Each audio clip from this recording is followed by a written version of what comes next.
એ લોકો આજકાલ દેખાતા નથી ઘણીવાર. નમસ્કાર દર્શક મિત્રો, લોકમંચ કાર્યક્રમમાં આપનું સ્વાગત છે અને લોકમંચ કાર્યક્રમમાં આપણે વાત કરીશું બજેટની, કારણ કે જે પ્રમાણે ઇતિહાસનું સૌથી મોટું બજેટ જે નાણામંત્રી એટલે કે નીતિનભાઈ પટેલે 2021-22નું રજૂ કર્યું છે અને કુલ 2,27,029 કરોડનું આ બજેટ રજૂ કર્યું છે. આ પહેલાં જો વાત કરીએ તો ગયા વર્ષે 2,17,000નું હતું. ગુજરાત સરકારની એક મોટી જાહેરાત પણ બજેટ સાથે કરી છે નીતિનભાઈ કે કોઈ નવા વેરા નાખવામાં નથી આવે, એકંદરે રાહત છે આપવામાં આવી છે એવું કેવું છે. અને જે પ્રમાણે ખેતી અને કૃષિ એટલે ખેડૂત કલ્યાણ અને સહકાર વિભાગ માટે જે ફાળવણી કરાઈ છે 7,232 કરોડની, એના પરથી ક્યાંક એવું લાગે છે કે ખેતી અને ઉદ્યોગની જે અસમાનતા છે અસમાનતા દૂર કરવાનો પ્રયાસ ચોક્કસ કદાચ આ બજેટમાં દેખાઈ રહ્યો છે. સાથે જ અલગ અલગ સેક્ટરમાં આગામી 5 વર્ષમાં લાખો યુવાનોને રોજગારી આપવાની પણ એમણે વાત કરી છે. આરોગ્ય અને પરિવાર કલ્યાણ માટે પણ 11,323 કરોડની જોગવાઈ છે. શિક્ષણ વિભાગ માટે પણ સારી એવી જોગવાઈ કરવામાં આવી છે. અને અમદાવાદ, સુરત, રાજકોટ, વડોદરા, ગાંધીનગર સ્માર્ટ સિટી હેઠળ 700 કરોડ. જોગવાઈઓની વાત કરું તો આખો લોકમંચ કાર્યક્રમ પૂરો થઈ જાય એ નથી કરતા, પરંતુ એટલું માત્ર કહેવું છે કે જે સેક્ટરમાં જે જોગવાઈ છે એ પ્રમાણે એમાં ખર્ચ થાય, એ પ્રમાણે એ જે પ્લાનિંગ છે આગળ વધે એવી અપેક્ષા ખાસ કરીને ગુજરાતીઓની છે. એટલે સરકારને એ ધ્યાન રાખવું જોઈએ કે ઘણીવાર એવું થાય છે કે સેક્ટરોમાં અલગ અલગ સેક્ટરોમાં કરોડો રૂપિયા ફાળવી દીધા હોય પરંતુ વપરાયા ન હોય. એટલે એક જરૂરી આ છે. એમએસએમઈ માટે પણ એક જોગવાઈ કરવામાં આવી છે 1,500 કરોડ રૂપિયાની જે ખાસ એમએસએમઈ સેક્ટર માટે છે. એટલે કેટલું એમએસએમઈ સેક્ટરને બળ મળશે, બૂસ્ટઅપ મળશે, કારણ કે જે પ્રમાણે કોરોનામાં આર્થિક રીતે જે ઉદ્યોગ ધંધા બેહાલ થયા છે એને લઈને પણ ક્યાંક એમને પણ બૂસ્ટઅપની જરૂર છે. શિક્ષણ અને આરોગ્ય વિભાગ પર આ બજેટમાં વધુ ભાર મૂકવામાં આવ્યો છે એવું કહેવાય છે. તો સરકારને પૂછો તો એમ કહે છે કે સર્વાંગી વિકાસનું આ બજેટ છે, સમતોલ બજેટ છે, એટલે સરકાર એની રીતે આ વાત કરવાની. પરંતુ અલગ અલગ સેક્ટરમાં જે અલગ અલગ જોગવાઈઓ છે, કોઈ વેરાની જાહેરાત નથી કરી અને ઇતિહાસનું સૌથી મોટું બજેટ, સારું બજેટ, આ રીતે જ્યારે વાત થઈ રહી છે ત્યારે એક વાત એ પણ થાય છે કે આ બજેટનો પડછાયો ગ્રામ્યલક્ષી છે. ગામડાઓ પર વધારે ફોકસ કરવામાં આવ્યો છે, ખેતી પર વધારે ફોકસ કરવામાં આવ્યો છે. આ બધી જ ચર્ચા વચ્ચે બજેટ શું છે, કદાચ મને એવું લાગે કે મારા જેવાને કોઈ પૂછે કે બજેટ શું છે તો એવો જવાબ મળે કે ભાઈ આ તો એક આંકડાઓની રમત છે, એક માયાજાળ છે. પણ આપણે પ્રયત્ન કરીશું કે તમને ને મને જો કદાચ ખબર નથી તો એવા એક્સપર્ટ છે કે જે બજેટને સારી રીતે આપણને સમજાવી શકે કે જમા પાસું શું છે, એનું ઉધાર પાસું શું છે, નેગેટિવ પોઝિટિવ શું છે. આંકડાની રમત આપણે કહીએ, જેને ખબર નથી, પણ જેને ખબર છે એ લોકો એની પર ફોકસ પાડતા હોય છે. અને એવા જ લોકોને આમંત્રિત કર્યા છે લોકમંચ કાર્યક્રમમાં. અને ખાસ આ કાર્યક્રમમાં ઉપસ્થિત છે આંત્રપ્રિન્યોર, ઉદ્યોગ સાહસિક એવા રુઝાન ખંભાતા ઉપસ્થિત છે. રુઝાનજી, આપનું સ્વાગત છે. જીસીસીઆઈ મેમ્બર એવા પદ્મીન બુચ ઉપસ્થિત છે. પદ્મીનજી, આપનું પણ સ્વાગત છે. વેપાર ઉદ્યોગના પ્રતિનિધિ તરીકે પોતાનો અવાજ રજૂ કરશે પ્રતાપ ચંદન. પ્રતાપજી, આપનું પણ સ્વાગત છે. અને ભારતીય જનતા પાર્ટીના નેતા શ્રદ્ધા રાજપૂત. શ્રદ્ધાજી, આપનું પણ સ્વાગત છે. પદ્મીનજી, જે પ્રમાણે હવે નવા વેરા કદાચ આ બજેટમાં નથી એવી એક જાહેરાત કરી છે. અને બીજી એક વસ્તુ એવી છે કે ક્યાંક જે આર્થિક સલાહકારો છે, ઇકોનોમિસ્ટ છે, એવું કહી રહ્યા છે કે ક્યાંથી પૈસો આવશે ને ક્યાં જશે એવી કોઈ ચોક્કસ આમાં જોગવાઈ કે ચોખવટ કરવામાં નથી આવ્યું. નવું કંઈ નથી, અગાઉનું બજેટ હતું અને એની બ્લુપ્રિન્ટ છે. આવી ચર્ચા પણ એક બાજુ થઈ રહી છે. બીજી બાજુ બજેટ શું છે અથવા આપ કઈ રીતે એને મૂલવશો? તમે સૌથી પહેલો મુદ્દો બહુ સારો કાઢ્યો છે કે કારણ કે કોઈ બી બજેટમાં આપણે પહેલાં જ વાંચતા હતા કે પૈસો ક્યાંથી આવશે અને પૈસો ક્યાં જશે. ઓલમોસ્ટ 40% લોસ ગયો હતો ગવર્મેન્ટને રેવન્યુમાં બિકોઝ ઓફ પેન્ડેમિક. જે માનનીય નીતિનભાઈ પટેલે પોતે બી જાહેર કર્યું ને આપણને ખબર હતી, 40% revenue loss is a big percentage, big quantum for any government including Gujarat રાજ્ય. હવે આ 40% થયો છતાં પણ સરકારે કરવેરા વધારે નથી, એ આપણે જોયું અંદર. એનું કારણ છે કે તમે આપણે છેલ્લા 2-3 દિવસમાં વાંચતા હશો કે જે જીએસટીનું કલેક્શન છે એ એટલા ઉપર મોટા પાયે ગયેલું છે આખા દેશમાં, અને ગુજરાત એમાં સૌથી આગળ છે. That is one of the major source of revenue which has come. Second thing, આપને ખ્યાલ હોય કે જ્યારે કેન્દ્ર સરકાર અને રાજ્ય સરકાર જ્યારે વાટાઘાટો ચાલતી હતી 2-3 મહિના પહેલાં કે આ જીએસટીમાં માટે શું કરવું, નાણામંત્રી નિર્મલા સીતારામને ત્યારે એકવાર સ્ટેન્ડ લીધું હતું કે નહીં અમે કશું રાજ્ય લોકોને આપીશું નહીં. એ નીતિનભાઈ આજે કીધું છે કે એકચ્યુઅલી ગુજરાત રાજ્ય એ કન્વિન્સ કરી શક્યું છે કેન્દ્ર સરકારને કે કેન્દ્ર સરકાર બી એનો ફાળો ગુજરાત રાજ્યને આપશે અને એની સામે ગુજરાત રાજ્યે કોઈ કમિટમેન્ટ આજની તારીખે કર્યું નથી.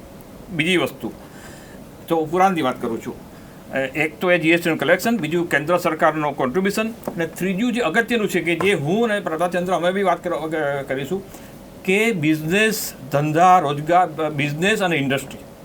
જીએસટી કલેક્શન કેમ વધ્યું? કારણ કે બિઝનેસ અને ઇન્ડસ્ટ્રી સારા ચાલવા માંડ્યા. એ વધારે ને વધારે સારા ચાલે તો વધારે ને વધારે રેવન્યુની ઉપજ થાય બિઝનેસમેનને, બિઝનેસ પર્સનને અને રાજ્ય સરકારને પણ. એના આધારે રાજ્ય સરકાર એ વિચારી રહી છે કે જેમ ધંધા સારા ચાલશે એને કારણે વધારે વધારે રેવન્યુ થયા કરશે અને ગવર્મેન્ટની મળશે. એને કારણે આ બજેટમાં એ લોકોએ કરવેરા નાખ્યા નથી અને એમ માનવામાં આવે છે કે સરકારને પૂરતું વળતર મળી રહેશે. એ જે ત્રીજો મુદ્દો હું કહું છું એમાં થોડો ગ્રે એરિયા છે, કારણ કે એમાં એઝમ્પશન લીધેલું છે. પહેલાં બે મુદ્દા ક્લિયર છે કે ઓલરેડી છે જ અંદર.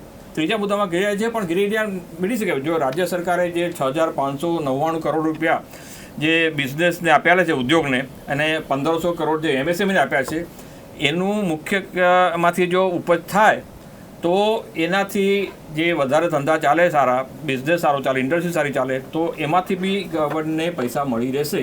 આ ત્રણ મુખ્ય અનુમાનો એઝમ્પશન કરીને આ બજેટ બનાવવામાં આવ્યું છે. હવે આ 1,500 કરોડ પૂરતા છે કે નહીં, 6,599 કરોડ પૂરતા છે કે નહીં, એની ચર્ચા કદાચ આપણે પછીના પોઈન્ટમાં લઈશું. મારો જો હું એક વસ્તુ કહી દઈશ કે એ પૂરતા છે કે નહીં એ વસ્તુ છે ને એ રિલેટિવ છે. તમે કેવી રીતે જુઓ, 1,500 કરોડ એમએસએમઈ માટે નથી બરાબર, એ કોઈ બી કહે, મારા જે વર્ષોથી આમાં પ્રોજેક્ટમાં દાખલ થયો એ બી કહે, પણ એની સામે એક વસ્તુ આપણે જોવી જોઈએ કે 1,500 કરોડની ઉપરાંત બીજા જોડે જોડે આનુષાંગિક સપ્લિમેન્ટરી મેજર્સ જાહેર કર્યા છે. 2 ટેક્સટાઇલ પાર્ક, એક bulk drug API park in Bharuch, એક medical device park in Rajkot. આ બધા અને દરેક ઇન્ફ્રાસ્ટ્રક્ચર ઇન્ડસ્ટ્રીને મળવાનું છે. આ બધું ભેગું કરીએ તો કદાચ એમ વિચારી શકાય કે આ 1,500 કરોડથી ઉપરનો આંકડો જશે. પદ્મિનજી, આપે જે વાત કરી કે જીએસટીનું કલેક્શન વિક્રમજનક વધ્યું છે અને સરકારે પણ કહ્યું છે, એટલે આપે કહ્યું કે બિઝનેસ ઇન્ડસ્ટ્રીઝ સારા ચાલ્યા છે, પરંતુ છેલ્લા ક્વાર્ટરમાં વધ્યું છે, જે નાણામંત્રીએ કહ્યું તે પ્રમાણે.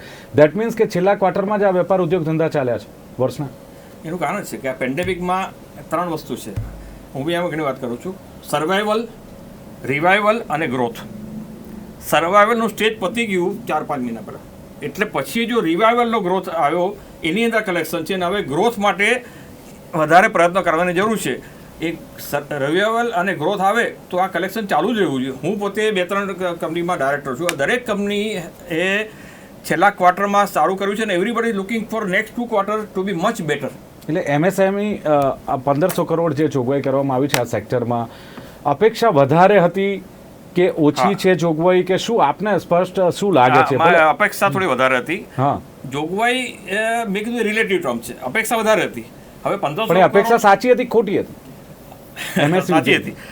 અપેક્ષા હતી કે વધારે હોવું જોઈએ, એ સાચી અપેક્ષા છે. કારણ કે હજી industry whole set and done, સરકાર ઊણી ઉતરી અપેક્ષામાં, એવું કહી શકાય? ઊણી ના ઉતરી કહેવાય, પણ સરકારે અભિગમ બીજો લીધો છે. અચ્છા, સરકાર એમ કહે છે કે 1,500 અમે ઓલરેડી આત્મનિર્ભર પેકેજ, તમે કહ્યું તે પ્રમાણે કે અડધો ગ્લાસ ભરેલો છે તો કોઈ કહે છે અડધો ભરેલો છે, કોઈ કહે છે એ તો રિફિલેબલ છે, ફરી ભરી બી શકાય એવું કહે છે. અડધો ગ્લાસ ભરેલો ખાલી નથી, એમ ભરી બી શકાય. સુજાન કે પેલા હું કહી દઉં, બાકી મારે કોઈ સાંભળશે.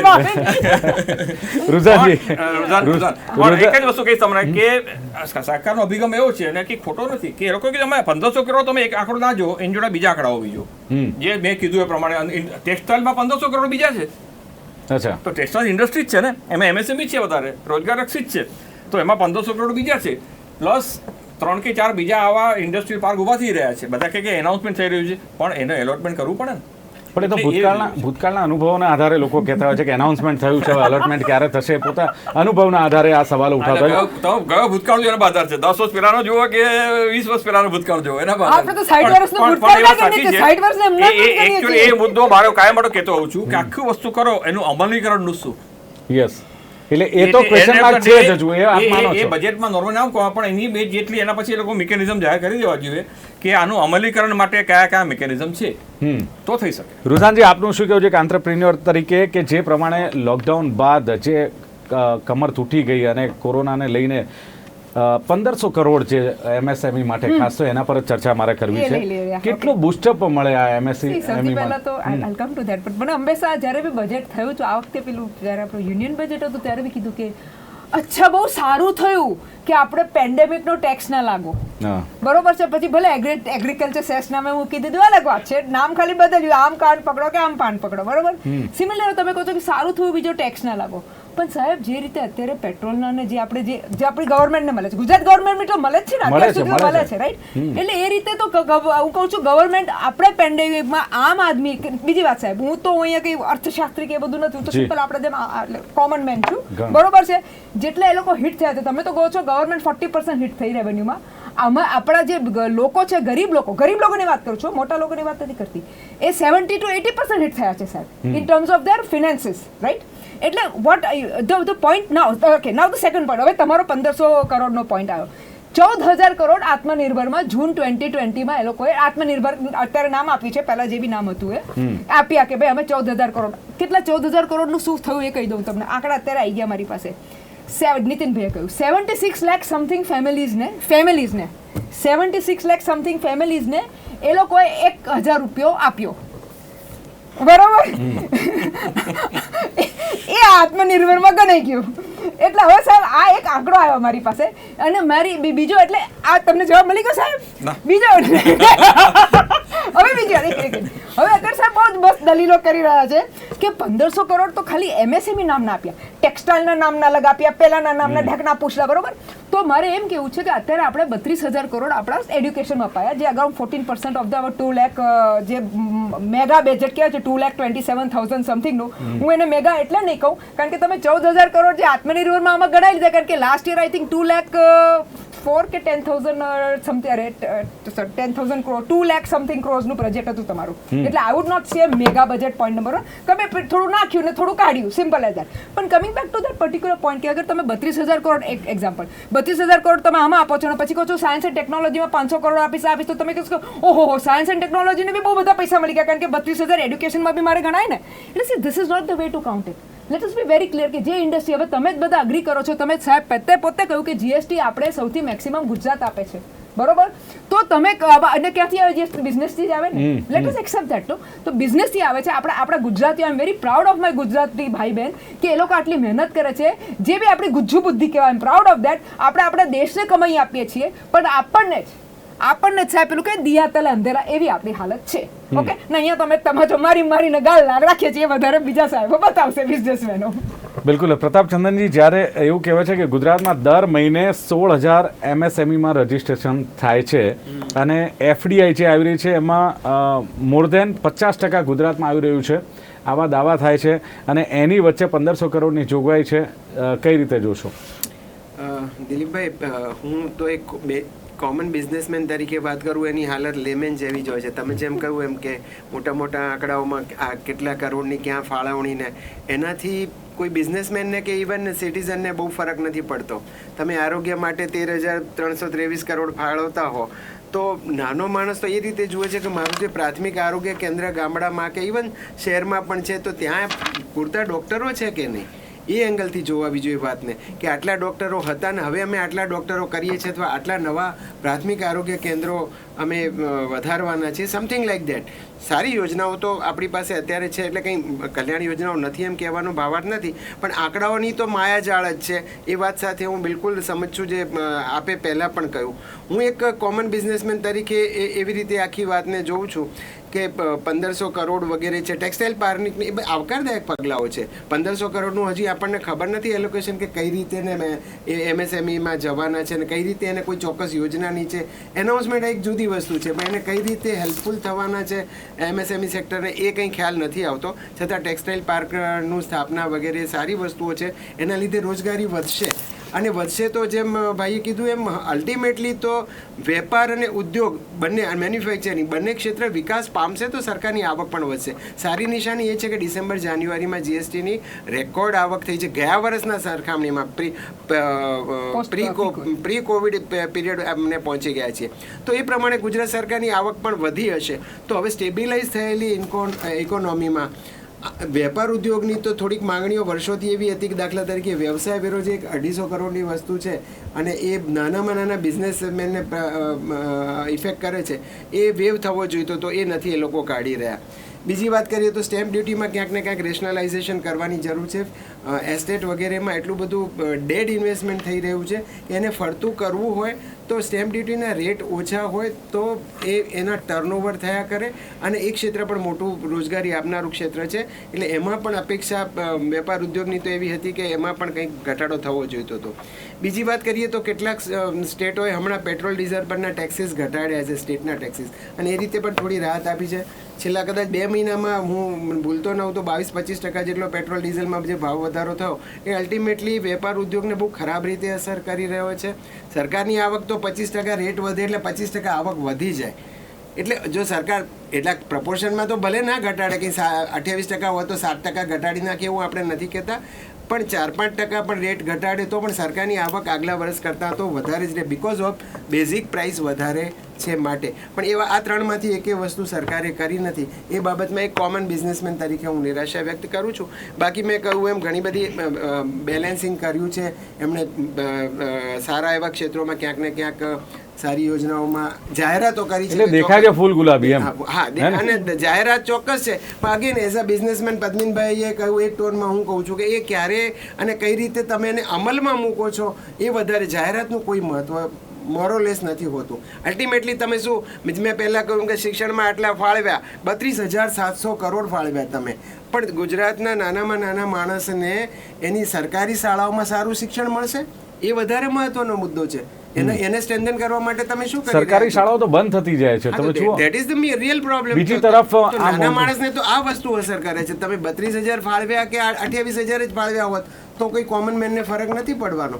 કોમન મેનને ફરક શું પડે છે, કેટલી શાળાઓ હતી એમાં તમે કંઈક નવો ઉમેરો કરો છો અને જે કંઈ છે એને તમે વધારે સ્ટ્રેન્થન કરો છો, એને પબ્લિક સ્કૂલોની લેવલમાં ના લઈ જાઓ તો એટલીસ્ટ એનું જે છે ધોરણ કંઈક સુધારો છો કે જેથી મધ્યમ વર્ગને પણ પોતાના બાળકો ત્યાં મૂકવાનું મન થાય, તો એના બજેટ ઉપર ક્યાંક ને ક્યાંક અસર પડે, તો એની સુખાકારી પર ક્યાંક ને ક્યાંક અસર પડે, એનું હેપીનેસ ઇન્ડેક્સ તો વધે. બાકી બજેટના આંકડાઓનું એઝ સચ સીધું મહત્વ નથી. ચોક્કસ એનું કેટલું મહત્વ છે કે તમે કયા ક્ષેત્રને કઈ યોજના નીચે શું આપો છો. બિલકુલ. એટલે શ્રદ્ધાજી, સવાલ એ છે કે નો ડાઉટ જ્યારે પણ કોઈ પણ સરકાર જ્યારે બજેટ રજૂ કરે ને એટલે આ જ કહેતું હોય છે કે વિકાસનું બજેટ છે, સમતોલ બજેટ છે, આત્મનિર્ભર ગુજરાત માટેનું બજેટ છે. સવાલ એ છે કે વડાપ્રધાન નરેન્દ્ર મોદી એમ કહેતા હતા કે આવનારો સમય તમે ચકલી ખોલશો ને તો એમાંથી પેટ્રોલ બહાર આવશે. અત્યારે એવી પરિસ્થિતિ છે ને કે પ્રજાના ખિસ્સામાંથી પેટ્રોલના ડીઝલના નામે એવું લાગે કે જાણે લૂંટ થઈ રહી છે. એમાં રાહતની અપેક્ષા હતી, એવી કોઈ અપેક્ષા કે એવું કંઈ આ બજેટમાં જોવા મળ્યું નથી કે જેમ પ્રતાપચંદનજીએ કહ્યું એમ કે લોમેન જે સામાન્ય માણસ છે, જે મધ્યમ વર્ગ કે એનાથી નીચલો વર્ગ છે, એને કોઈ ફાયદો થાય એવી ઉડીને આંખે વળગે એવી વાત આ બજેટમાં દેખાતી નથી. દિલીપભાઈ, આંકડાની વાત તો આખો દિવસ બહુ ચાલે છે ને આંકડા લોકો પાસે ડોમેનમાં છે એટલે ફરી એક પદ કહી દેવું એ અને આંકડા છે એટલે આપણે એની ચર્ચા નહીં કરીએ. હું ખાલી તમને લેમેન ભાષામાં કહું છું, ફાયદો શું બજેટ મૂકવાનો. તમે આપણે શિક્ષણ એક હ્યુમન ડેવલપમેન્ટ ઇન્ડેક્સ અને HDIની અંદર આવે છે. પહેલાં તો તમે આરોગ્ય, તમે જન્મો ત્યારે તમારું આરોગ્ય, રહેવાની સુવિધા, સારું પીવાનું પાણી, એજ્યુકેશન અને GDP યાની તમારું ગ્રોથ કેટલો છે. હવે અફોર્ડેબલ હાઉસ આવી ગયા. રિયલ એસ્ટેટની અંદર જે ફાળવણી કરવામાં આવે છે એ તમે જન્મ્યા ત્યારે તમે પ્રાથમિક આરોગ્ય કેન્દ્ર, સબ સેન્ટર અને ડિસ્ટ્રિક્ટ હોસ્પિટલમાં તમારી જે ડિલિવરી થઈ ત્યાં તમારો જન્મ થયો. તો આજે ગુજરાતની અંદર 99% ઇન્સ્ટિટ્યુશનલ ડિલિવરી છે. સરકારી જે હોસ્પિટલોમાં થાય છે ત્યાં તો તદ્દન મફતમાં જ થાય છે. અને આ જે 99%નું તમે બાયફર્કેશન કરો તો 50% ઉપર થાય છે અને એ વધુ સારું છે. પછી અફોર્ડેબલ હાઉસની સ્કીમ જે પ્રધાનમંત્રી આવાસ યોજના કે મુખ્યમંત્રી આવાસ યોજના, રિયલ એસ્ટેટમાં એ પૈસા જશે, પરોક્ષ રોજગારી એ આખી ક્લિયર કરશે. શિક્ષણની વાત કરવામાં આવી તો હું તમને કહી દઉં કે શિક્ષણની અંદર 3400 શાળામાં જે 1207 કરોડ ફાળવ્યા છે એની પહેલાં શિક્ષણની જ્યારે બહુ ડિબેટ થતી, 5 લાખ બાળકોએ ખાનગી સ્કૂલોમાંથી સરકારી સ્કૂલોમાં એડમિશન લીધું છે. ધીટ ઇઝ ઓન રેકોર્ડ. તમને 5 લાખ બાળકોના નામ મળી જશે દિલીપભાઈ. એટલે આ કોઈ હું હવામાં તુક્કાબાજી ના, હવામાં તો તમે એ વાત કરો કે હું પેટ્રોલ ડીઝલનું પૂછું છું, તમે શાળાઓની વાત કરો છો. સાંભળો ને, બસ વાત એ જ છે, બીજી કોઈ વાત નથી. તો તમારે બજેટ ખાલી પેટ્રોલ ડીઝલની અલગ ડિબેટ આવે. એટલે મારો સવાલ પેટ્રોલ ડીઝલને લઈને હતો, તમે શાળાઓની વાત કરો છો. પણ એ બરાબર છે, તમારી તૈયારી પ્રમાણે તમે તમારી વાત કરી શકો છો. શિક્ષણની વાત, શિક્ષણ છે, હેલ્થ છે, બધા મુદ્દાની વાત થશે. જી જી. એટલે મેં તમને કીધું ને કે એટલે મેં પૂછ્યો છે પેટ્રોલ ડીઝલનું, પછી તમે તમારી રીતે વાત કરી શકો છો. હું આપને યાદ કરાવું છું. ડીઝલનું બી કહીશ. મેં તમને શું કીધું કે મારું કામ છે સરકારના બધા જ મુદ્દા મૂકવાનું. પ્લીઝ મને મૂકવા દો. અચ્છા, એવું નથી કહ્યું કે એન્કર જે પૂછે એનો જવાબ આપવાનો, એવું નથી કહેવાતું. પ્લીઝ મને મારી વાત સમાપ્ત કરી લેવા દો. હું તમને એ જ કહું છું HDI ના ખાસિયત છે, વાંધો નહીં, ભાજપના પ્રવક્તાઓની ખાસિયત અમારી જે છે. બી ખાસિયત છે જે બી હોય હું એ કહી દઉં છું. શિક્ષણના મુદ્દાની વાત કરો છો તો બિલકુલ સાચી વાત છે. શિક્ષણ આપણા મેં કરી જ નથી, તમે કહો. દેશનું સારું હોવું જ જોઈએ. એના માટે જે પૈસા ફળવાયા છે અને એની અંદર જે કહેવામાં તમે જ હમણાં કીધું તમારા વક્તવ્યમાં કે સરકારી સ્કૂલો બંધ થઈ રહી છે, તો તમને કરેક્ટ કહી દો કે 5 લાખ બાળકોએ ખાનગી સ્કૂલોમાંથી સરકારી સ્કૂલોમાં એડમિશન લીધું છે. કદાચ એ વસ્તુ પર બી તમારે તો એ વસ્તુ પર પણ ફોકસ પાડો કે ભારતીય જનતા પાર્ટીના કયા ધારાસભ્ય કે કયા એમએલએ ના દીકરા કે દીકરી એ સરકારી શાળાઓમાં ભણે છે. ચલો એ વાત પર પણ ફોકસ પાડો. એક સેકન્ડ દિલીપભાઈ, તમે 5 લાખ બાળકોની વાત નહીં કરો કારણ કે તમારા એજન્ડાને સૂટ નહીં કરે. અચ્છા. બરોબર છે. બીજી વસ્તુ એક જવાબ છે એવો કોઈ તમારી સરકારી શાળામાં કોઈ ભણતું હોય એમએલએ કે કોઈ એમપી ના દીકરા દીકરી કરી લેવા દો પ્લીઝ, મને મારી વાત કમ ના તો તમે આ તો બણગા ફૂકો છે, તમારે કેવું પડે બેન. દિલીપભાઈ, હું કોઈ બણગા નથી ફૂકતી. હું મારી વાત અહીંયા રજૂઆત કરું છું. મને ખબર છે આપને તકલીફ છે પણ પ્લીઝ મને શેની તકલીફ હોય? તો મને મારી વાત મૂકવા દો ને. તમે બાકી બેન તમે મારા સવાલનો જવાબ નથી આપતા, એ મને તકલીફ. તમે મને બોલવા તો દો. હા આ તો બજેટની અંદર કિસાનોની વાત થઈ છે. મને જે સૌથી સારું લાગ્યું છે કે ડાંગને બિલકુલ ઓર્ગેનિક ખેતીની તરફ લઈ જવાની વાત છે. અને આ વખતે આપણે તીડની સમસ્યાનો જે છે એક બિલકુલ ખેડૂતો એની અંદર પરેશાન થયા હતા. એના માટે જે લેબ છે અને એન્વાયરમેન્ટની વાત કરવામાં આવી છે એ વસ્તુ છે. બધી કિસાનની યોજનાની સાથે જે એડ ઓન વેલ્યુઝ કરવામાં આવી છે. ટેક્સટાઇલ પાર્ક 7 યુનિયન બજેટ છે એની અંદર કરવામાં પણ 2 આપણને મળશે. ગુજરાત વેપાર માટે જાણું છું બંને પ્રતિનિધિએ કહ્યું છે કે બીજા જે આવશે એનાથી પરોક્ષ રીતે જે આખી છે રોજગારી છે. કારણ કે 14 લાખ પ્રવાસીઓ 15 લાખ પ્રવાસીઓ જ્યારે કોરોના કાળમાંથી ગુજરાતથી પોતાના ઘર તરફ જઈ રહ્યા હોય તો આ બધાને અહીંયા રોજગારી મળી જ છે. શ્રદ્ધાબેન, કૃષિમાં બાગાયતી મિશન માટે 442 કરોડની ફાળવણી છે, બરાબર છે. નર્મદા કલ્પસર ને જળ સંપત્તિ બધું થઈને 7,232 કરોડ છે. કૃષિ ક્ષેત્ર માટે તમે વાત કરી એટલે હવે હું કૃષિની વાત કરું, તમને કદાચ ઇન્ટરેસ્ટ પડશે આમાં. બજેટના 6.28% ફાળવવામાં આવ્યા છે કૃષિમાં. હવે લગભગ 60% લોકો કૃષિ અને એની સાથે સંકળાયેલા છે. અને તમે એમ કહો છો કે અમે આવક સમતોલ બજેટ આપવામાં આવે છે. તમે કહો છો તો હેલ્થનું બી આ વખતે બજેટ જીડીપી ના હિસાબે વધારવામાં આવે છે. પહેલા ક્યાં વધારવામાં આવે છે? કૃષિની વાત કરું છું, કૃષિની વાત કરું છું. તમને શું કહું છું દિલીપભાઈ, પણ હું તમને કહું મને પેલા પ્રશ્ન તો પૂરો કરવા દો. બધા પણ તમારા ઇશ્યુ થી મને કોઈ લેવા દેવા મારા ઇશ્યુ નથી આ મારા ઇશ્યુ નથી, આ લોકોના ઇશ્યુ છે બેન. અને લોકોની સુખાકારી માટે શ્રદ્ધાબેન, સ્કીમો ચલાઈ છે અને વેલફેર સ્કીમો એમના ત્યાં સુધી બધું જ સાચું, બહુ સરસ છે. મારા કહેવાથી કોઈ ફરક નહીં પડે.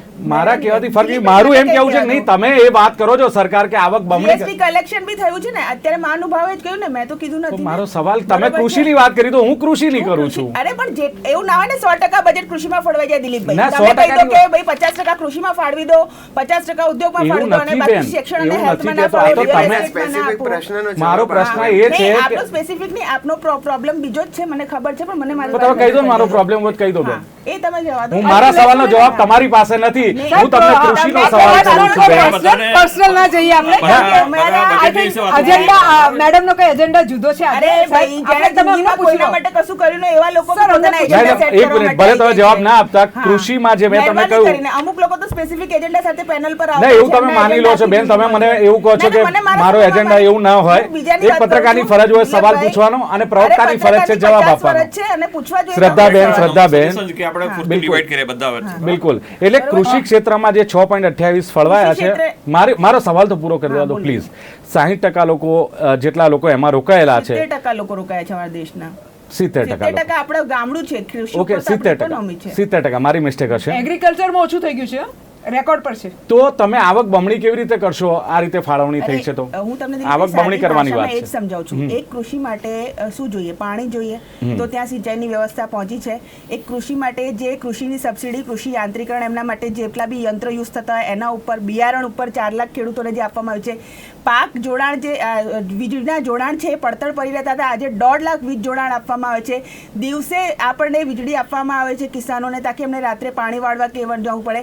જે કિસાન સન્માન નિધિ આપવામાં આવે છે તમારા માટે 6,000 છે, પણ લોકો બેઝિકલી પોતાનું કૃષિનું વર્ષ શરૂ કરવા માટે નાના વ્યાજે પૈસા લે છે, ચક્રવૃદ્ધિ વ્યાજે ગામડે, એ આપવામાં આવે છે. આ બધી વસ્તુઓ પહેલાં તમને પાણી છે, ખાતર છે, વીજળીની સુવિધા છે, ઇરિગેશનની સુવિધા છે, બિયારણ, સારું બિયારણ કે જેની અંદર નીમ કોટેડ યુરિયા, આ શેના માટે આવે છે? તમારું પ્રોડક્શન છે અને તમે જુઓ કે આનાથી આપણું પ્રોડક્શન કેટલું વધ્યું છે, માર્કેટમાં આવ્યું છે પ્રોડક્શન. આ વખતે કોલ્ડ ખેડૂતોની સ્ટોરેજની દશા શું છે અત્યારે? અરે ખેડૂતોની દશા સારી છે એટલે તો 31 જિલ્લા પંચાયતમાં આશીર્વાદ મળ્યા છે. પણ તમે લોકો બોલતા રહી જાઓ, અમને આશીર્વાદ મળતા રહી જાય. બરાબર, સારું છે, તમને આશીર્વાદ વધારે મળે અને એવી અમારી શુભેચ્છા. એનીવે ચર્ચામાં લઈશું એક બ્રેક બાદ લોકમંચ કાર્યક્રમમાં બજેટને લઈને ચર્ચાને આપણે આગળ વધારીશું.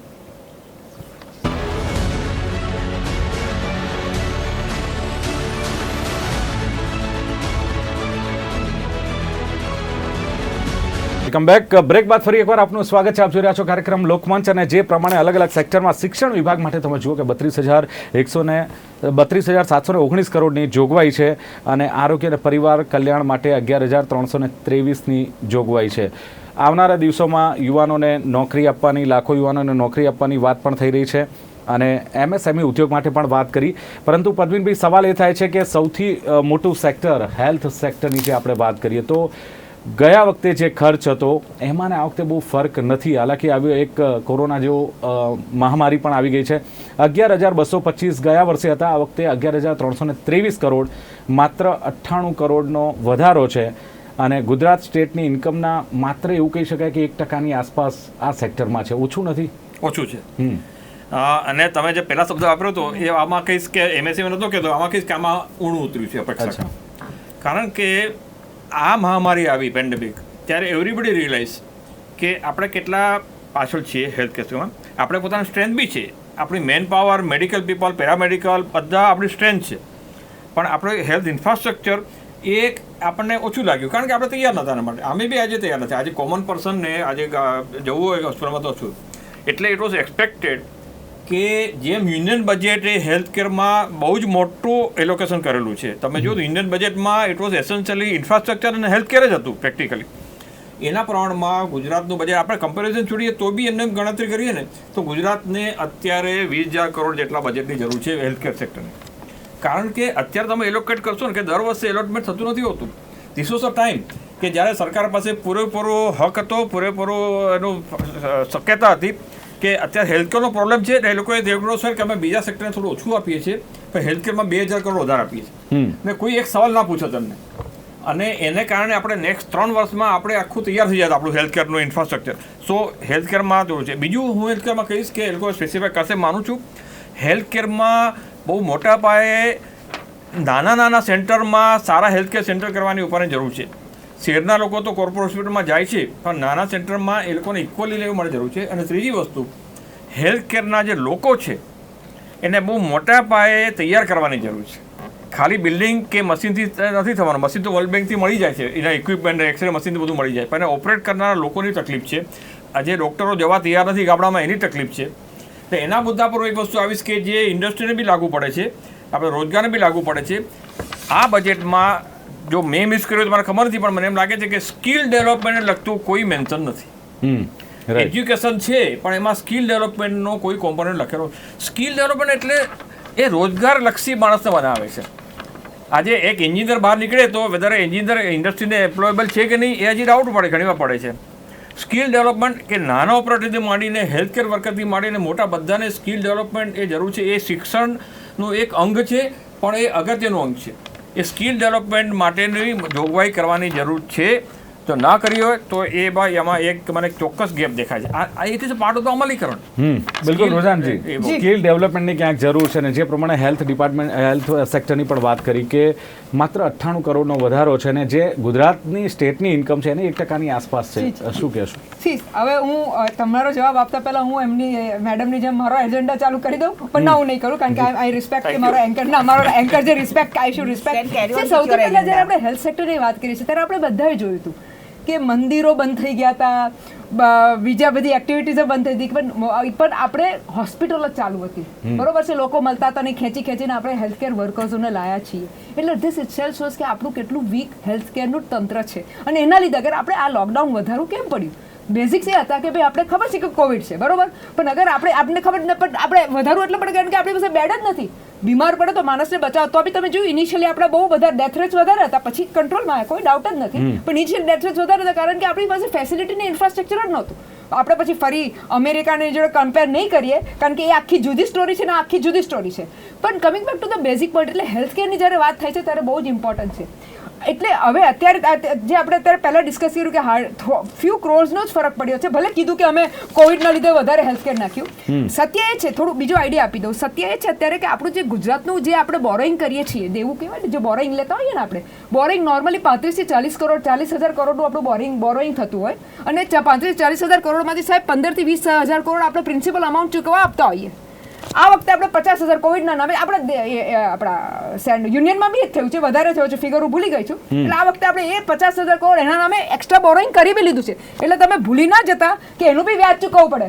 પ્રિન્સિપલ તો જે બાદની છે એના વ્યાજ પર વ્યાજ થશે. એ આખી આપણે બિઝનેસ વાળાને તો વ્યાજ પહેલા આવડે છે ગણતા. મળી જશે. વ્યાજ બરોબર છે.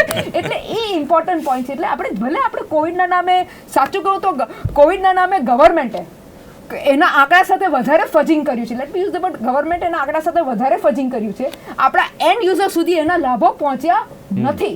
ભલે આપણે પછી કહીએ કે મેં આત્મનિર્ભર નામે 1 કરોડ પહોંચાડ્યા, 1,000 રૂપિયા પહોંચાડ્યા હશે, પહોંચાડ્યા શું, નામ નથી પાડતી, પણ એ સામે કેટલા પહોંચાડવા જોઈએ ને શું હાલત હતી એ અમારા જેવા લેટેસ્ટ છે બિઝનેસમેનોને બી ખબર છે. કારણ કે અમે બિઝનેસ તો લોસ કર્યો જોડે સેવાના બી કામ કર્યા ને ઢગલા ડોનેશન બી આપ્યા છે. એટલે what I am trying to tell you કે અનફોર્ચ્યુનેટલી થાય છે શું કે આપણે બધાએ પેલું જે we are known for our fire ફાઇટિંગનો મતલબ શું કે આગ લાગે ને કૂવો ખાધો, આગ લાગે ને કૂવો ખાધો. યસ વી આર, આપણે રિઝિલિયન્ટ છીએ, આપણે ગુજ્જુઓ રિઝિલિયન્ટ છીએ. પડશું ને ઉઠાય થઈશું ને એ શું કહેવાય આપણે કચ્છના અર્થક્વેક વખતે બી થયેલું, we do that and we are proud of it, એમાં કોઈ ડાઉટ નથી. બટ અલ્ટિમેટલી સી અગર લોંગ વિઝન લઈએ, what we expect from this government? If the government has been getting a majority and putting into power, what do people expect? કે at least હવે જે આપણે every time fire fighting કરીએ છીએ તો તમે વી કેન બી સેફ. અગર આજની તારીખમાં ભલે આપણે આટલી લાખો ટ્રેન, હજારો ટ્રેન ગઈ, બરોબર છે, આપણા શું કહેવાય માઇગ્રન્ટ વર્કરો ને આપણે મોકલ્યા, ના નથી પાડતા. ગવર્મેન્ટે કર્યું છે એટલું જ પ્રાઇવેટ સેક્ટરોએ કર્યું છે. લેટ ભલે બધાના નામો પેપરમાં નથી આવતા, ગવર્મેન્ટના આવે છે, પણ લેટ અસ એક્સેપ્ટ દેટ એ લોકોએ કર્યું છે. એટલે પણ અલ્ટિમેટલી અગર આપણે આ બધું સ્ટ્રોંગ નહીં કરશું અને આપણે બસ એ જ કહીશું કે ભાઈ ઓકે અમારું બજેટ આટલા કરોડનું થઈ ગયું, અમે આમ કર્યું, અમે તેમ કર્યું, તો this is okay as the panellist are talking, but it cannot go far. હવે બીજો પોઈન્ટ હતો, બીજા 2 પોઈન્ટ કહી દો if you don't mind, right? બીજો ઇમ્પોર્ટન્ટ પોઈન્ટ છે કે મારે 1500 કરોડ મારે ખાસ કેવું છે, કારણ કે બુલેટ ટ્રેન મારી ફેવરેટ ટોપિક છે, ટેકનોલોજી વાળી ટોપિક છે. ફરી 1500 કરોડનું એલોકેશન થયું છે.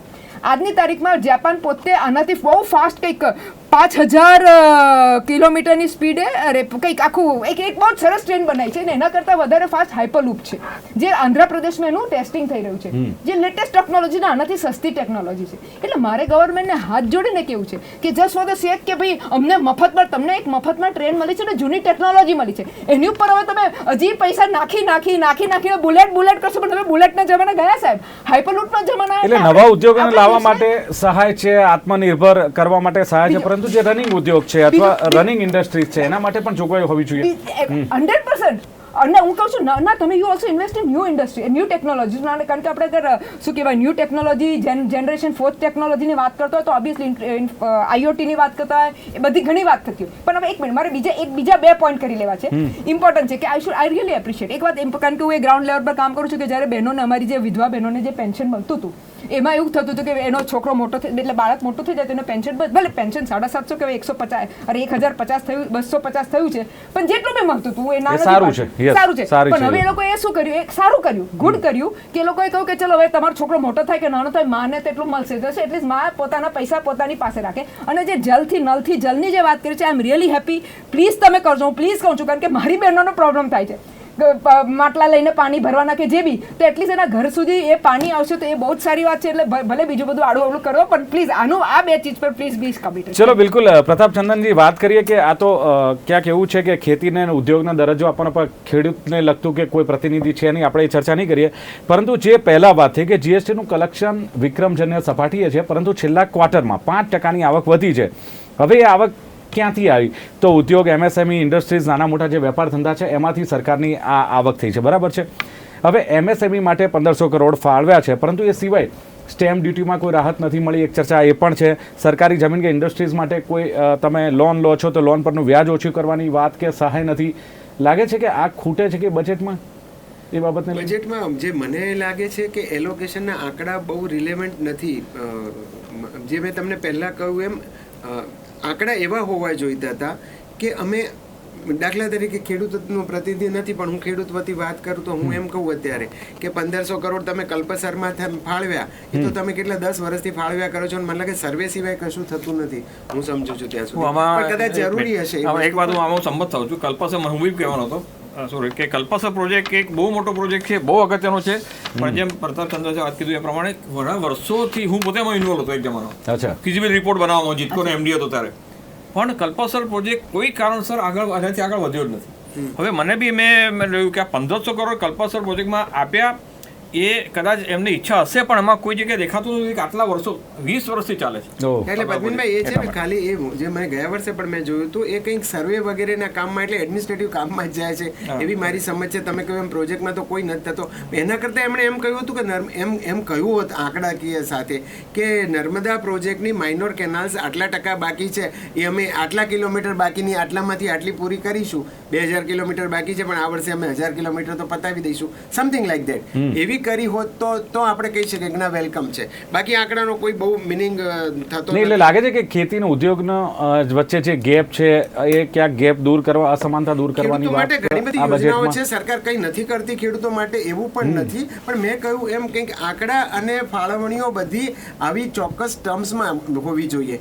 શું કામ તમે ગ્રાઉન્ડ અચ્છા, આપણે પેટ્રોલ ડીઝલનો એક મુદ્દો છેડ્યો હતો. પેટ્રોલ ડીઝલમાં જે વેટની આવક દરેક સ્ટેટ લે છે, આઈ થિંક કેન્દ્ર સરકારે કહ્યું હતું કે રાજ્યોએ જો વેટની આવક ઘટાડવી હોય તો એ ઘટાડી શકે છે. રાજ્ય સરકાર ઘટાડી શકે છે. હું તો ચોખ્ખું એમ કહું છું કે જો છેલ્લા 2-2.5 મહિનામાં 25% રેટ વધ્યો હોય તો તમારી વેટની આવક છે એ 25% સીધી વધી ગઈ છે. દેટ મીન્સ કે તમે 28% તમે ટેક્સ જો અંદર લેતા હો તો તમે 21% લો તો પણ તમારી આવક સરખી થાય. પણ 21 ના કરો, 7% ના ઘટાડો, પણ 3-4% ઘટાડીને કંઈક રાહત તમે કરી શક્યા હોત. શ્રદ્ધાબેન, લાગે છે કે પેટ્રોલ ડીઝલમાં વેટની આવક સ્ટેટ રાજ્ય સરકારે ઓછી કરવી જોઈએ? કેન્દ્ર સરકારે તો આમે તમને મંજૂરી આપી દીધી ઓલરેડી, તમામ સ્ટેટને આપી છે અને ઘણા સ્ટેટે વેટના રેટ ડાઉન પણ કર્યા છે. દિલીપભાઈ, યસ, વેટની આવક સ્ટેટ ગવર્મેન્ટ ઓછી કરી શકે છે. પેટ્રોલ ડીઝલના ભાવ વધ્યા છે એ ખોટી વાત નથી, એ છે કારણ કે લોકો પુરાઈ રહ્યા છે. પણ એની પાછળ તમે જુઓ કે જે આખું વર્ષ આપણું પેન્ડેમિકની અંદર ગયું અને જે સ્ટેટ ગુજરાત છે એની ટેક્સની આ જે છે એની અંદરથી રાજસ્વ થાય છે. પેટ્રોલ ડીઝલ એ મેજર રાજસ્વનો આપણો સોર્સ છે અને રાજસ્વ જરૂરી છે બધી સોશિયલ વેલફેર સ્કીમો ચલાવવા માટે. હવે આપણે જે 85-87 રૂપીસ હતું, આપણી પાસે બીજું જે છે રાજસ્વ એ એટલું મોટું નથી. જીએસટી આ પછી અન્ય સ્ટેટની પાસે બીજું રાજસ્વ છે જે આપણે અહીંયા બંધી છે, એટલે હું નામ નહીં લઉં. એટલે એ વસ્તુ એવું નથી કહેવામાં આવતું કે પેટ્રોલ ડીઝલના ભાવ વધ્યા નથી, પણ એના માટે આપણે કર્યું શું આપણા દેશની અંદર? કારણ કે 85% આપણે તેલ બહારથી લેવું પડે છે, ગેસ આપણે લગભગ 68% બહાર લેવું પડે છે. આપણે નિર્ભર છીએ બીજા લોકો ઉપર પોતાના ઉર્જાના સ્ત્રોતો માટે. એટલે જ હાલમાં પ્રધાનમંત્રીજીએ સાઉથની અંદર એક આખા પ્લાન્ટનું ઉદ્ઘાટન કર્યું છે. એ પ્લાન્ટનું નામ સાઉથની લેંગ્વેજમાં એટલું મોટું છે કે લેવાઈ નહીં શકાતું મારાથી. ત્યાં એ જ વસ્તુની ચર્ચા થઈ કે વી આર ડિપેન્ડન્ટ 85% તેલના સ્ત્રોતો પર ત્યાં. એટલે જ અહીંયા ઉર્જાના સ્ત્રોતોમાં બી ઇન્વેસ્ટમેન્ટ શરૂ કરવામાં આવ્યું છે. બાય ધ ટાઈમ 2030 સુધી 40% સુધી આપણે ઉર્જાના સ્ત્રોતોમાં નિવેશ કરીએ, ગન્નામાંથી ઇથેનોલ બનાવીએ, બધી પછી ઇલેક્ટ્રિક્સની જે આવી છે કાર્સ એ અને અન્ય જે ઉર્જાના જે પાઇપલાઇન્સને એ છે, તો એ ડિપેન્ડન્સી આપણી કમ થશે અને આપણે જે બહારથી લાવવું પડે છે કમ થશે. ત્યારે આનું રિઝલ્ટ દેખાશે. આ પેટ્રોલ ડીઝલની વાત કરું છું કારણ કે કચ્ચે તેલ પણ આપણો દેશ બહારના દેશો ઉપર નિર્ભર છે, એ વસ્તુ છે. બીજી વસ્તુ અહીંયા હેલ્થ ઇન્ફ્રાસ્ટ્રક્ચરની વાત કરવામાં સિરિયસલી મને લાગે છે સબ્જેક્ટ નોલેજ હોવું બહુ જરૂરી છે અને પબ્લિક હેલ્થ એ મારો સબ્જેક્ટ એટલે શાંતિથી સાંભળવા જેવું છે.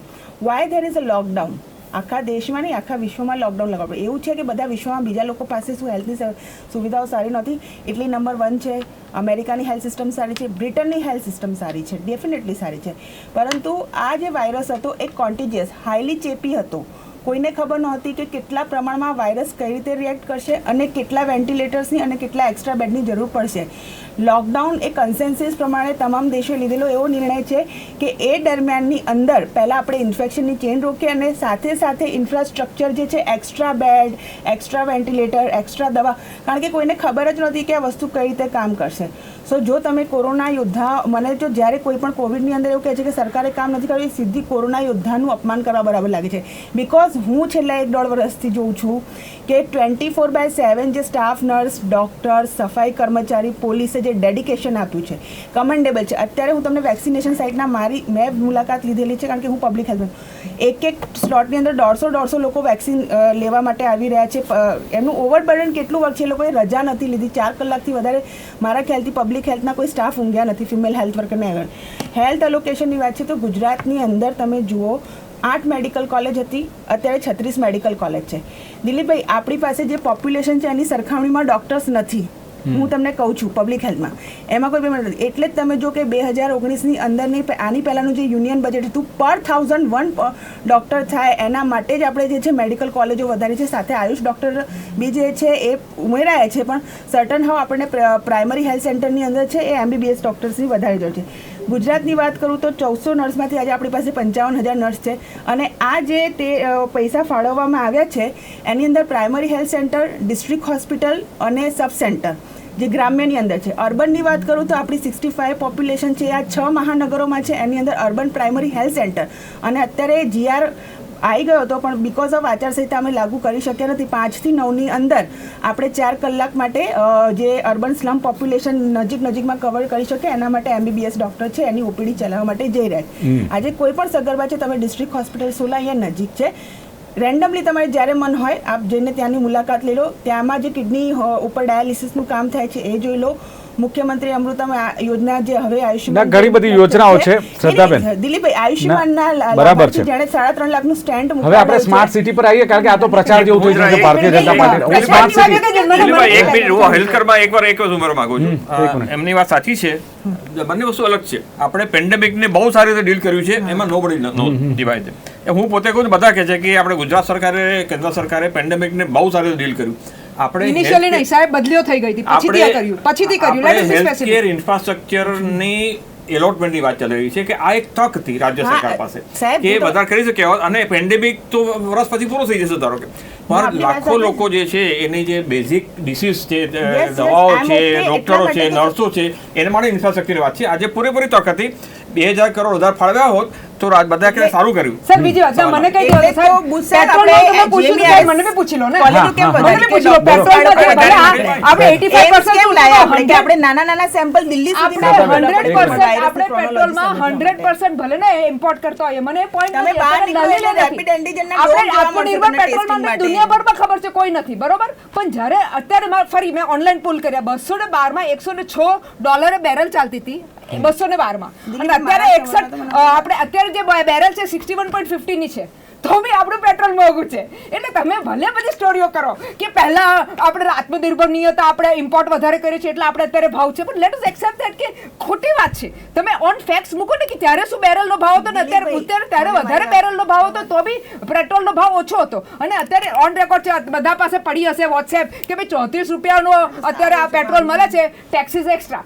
હવે ટેક્સીસ કરો એટલે પછી 100 રૂપિયા થઈ જાય, એટલે તમે સમજો કે 34 રૂપિયા પર તમે કેટલા રૂપિયા કહેવાય, 50, 60, 75 અરે 65 રૂપીસ તમે એક્સ્ટ્રા આપો છો ટેક્સીસના નામે. આ એક સત્ય છે. It has nothing to do with import. જે પહેલા બી આપણે કરતા હતા, પણ આપણે એ વખતે આપણી ગવર્મેન્ટો ઓછું લેતી હતી. એટલે તમે એઝ અ સ્ટેટ, આપણી as a state we can easily take, as a government Indian government also take, but they don't want to take. That's a different. બિલકુલ.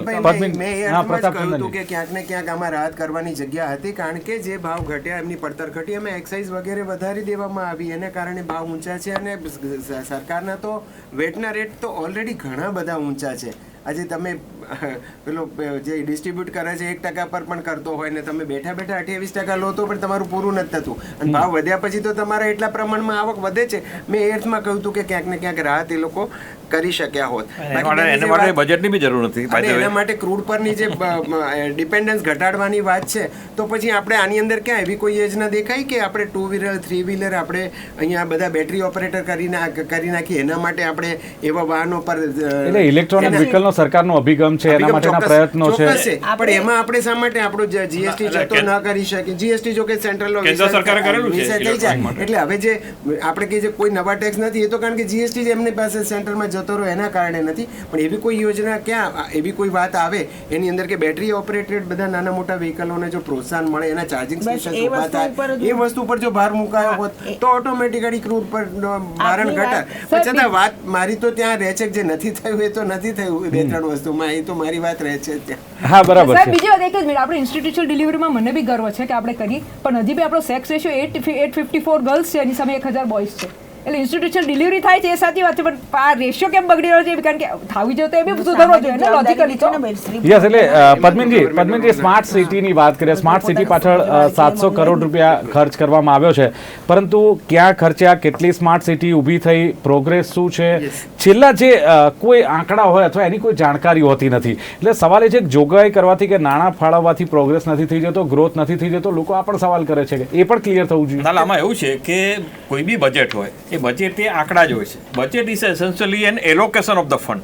આજે બજેટ શેના માટે નક્કી કરવામાં આવે છે કે આ ક્ષેત્ર પાછળ કૃષિ હોય, એજ્યુકેશન હોય, હેલ્થકેર હોય કે અર્બનાઇઝેશન હોય, એના માટે બજેટ નક્કી કર્યું કે 1,000 કે 5,000 કે 15,000 કરોડ. એ બહુ જરૂરી છે. એટલે બજેટને આપણે આંકડા કહીએ છીએ, આંકડાનું જ છે, બજેટ છે જ આંકડાનું. એના આધારે આંકડાનું છે કે આંકડાની માયાજાળ છે.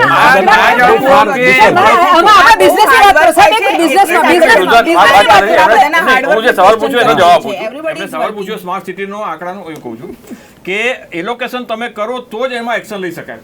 આજે હું ડિપાર્ટમેન્ટનો હેડ હોઉં કે સેક્રેટરી હોઉં, મને ખબર હોય કે મને આટલા 2000 કરોડ મળવાના છે આ વર્ષ માટે, એટલે એ તો જરૂરી છે બજેટ માટે કે તમારે આંકડા જોઈએ. સવાલ એટલો જ છે કે આગલા બજેટમાં બી અર્બનાઇઝેશનના પૈસા રોકવા આપ્યા હતા. સ્માર્ટ સિટીના 3 વર્ષથી કામ ચાલે છે, એનું શું થયું? એને આધારે નવું સ્માર્ટ સિટીનું માળખું અને બજેટ એલોકેશન કરવું જોઈએ. એ અનફોર્ચ્યુનેટલી ઘણીવાર લિંકેજ થતી નથી હોતી.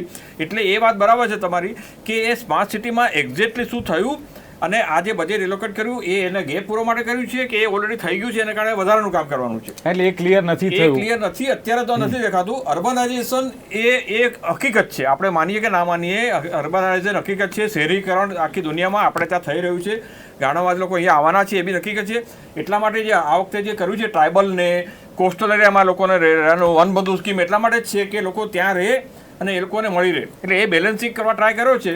પણ આ કાયમ બજેટમાં આંકડા આપો, પણ સાથે આપણે કેવું જ જોઈએ કે આગલા વખતે શું થયું, એને કારણે અમે આ આંકડા આપી રહ્યા છીએ. જી શ્રદ્ધાજી, લાખો યુવાનોને નોકરી આપવાની ક્યાંક વાત કરી છે, હજુ ઘણી બધી બેરોજગારી છે, યુવાનો નોકરી શોધી રહ્યા છે, આંદોલનો કરી રહ્યા છે.